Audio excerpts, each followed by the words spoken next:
Assalamualaikum warahmatullahi wabarakatuh. Kenalin, nama saya Rizka Ramadini Suroyo dengan NIM 21107011082. Saya dari program studi Diploma 3 Keperawatan UPN Veteran Jakarta. Pada kesempatan kali ini kita akan membahas tentang sistem pencernaan. Yuk bahas bareng-bareng. Apa sih sistem pencernaan? Sistem pencernaan atau sistem gastrointestinal adalah sistem organ dalam manusia yang berfungsi untuk menerima makanan, mencernanya menjadi zat-zat gizi dan energi, menyerap zat-zat gizi ke dalam aliran darah, serta membuang bagian makanan yang tidak dapat dicerna. Selanjutnya ada letak anatomi sistem pencernaan. Yang pertama itu ada mulut. Mulut merupakan jalan masuk untuk sistem pencernaan. Di dalam mulut itu terdapat organ tambahan berupa lidah, gigi, kelenjar ludah. Fungsinya itu sebagai tempat masuknya makanan dan air. Yang kedua ada tenggorokan atau faring. Faring adalah sebuah lorong berbentuk kerucut yang mengarah dari rongga mulut dan hidung yang terletak di kepala ke arah kerongkongan dan laring. Ruang faring melayani suatu fungsi pernapasan dan pencernaan. Fungsi dari faring ialah untuk mentransfer makanan dari mulut ke kerongkongan dan bisa juga untuk menghangatkan, melembabkan, dan menyaring udara sebelum bergerak ke dalam trakea. Yang ketiga itu ada kerongkongan atau esofagus. Kerongkongan adalah tabung berotot yang dilalui sewaktu makanan mengalir dari bagian mulut ke dalam lambung. Fungsi esofagus itu untuk mengangkut makanan, cairan, air liur dari mulut ke lambung. Yang keempat itu adalah lambung. Lambung itu merupakan organ otot berongga yang besar dan berbentuk seperti huruf J. Letaknya di bagian atas agak ke kiri rongga abdomen, di bawah diafragma.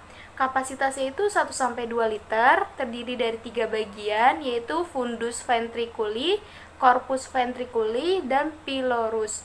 Lambung berfungsi sebagai gudang makanan yang berkontraksi secara ritmik untuk mencampur makanan dengan enzim-enzim. Yang kelima ada usus halus. Usus halus adalah bagian dari saluran pencernaan yang terletak di antara lambung dan usus besar. Panjangnya itu 6 meter, dimulai dari pylorus sampai dengan iliosesal. Usus halus terdiri dari 3 bagian, yaitu usus besar 12 jari duodenum, usus kosong jejunum, dan usus penyerapan ileum. Fungsi usus halus adalah sebagian besar 85% digesti dan absorpsi, menyempurnakan pencernaan maltosa menjadi glukosa, pepton menjadi polipeptida atau asam amino, dan lemak menjadi gliserin dan asam lemak. Yang keenam itu ada usus besar. Usus besar atau kolon dalam anatomi adalah bagian usus antara usus buntu dan rektum.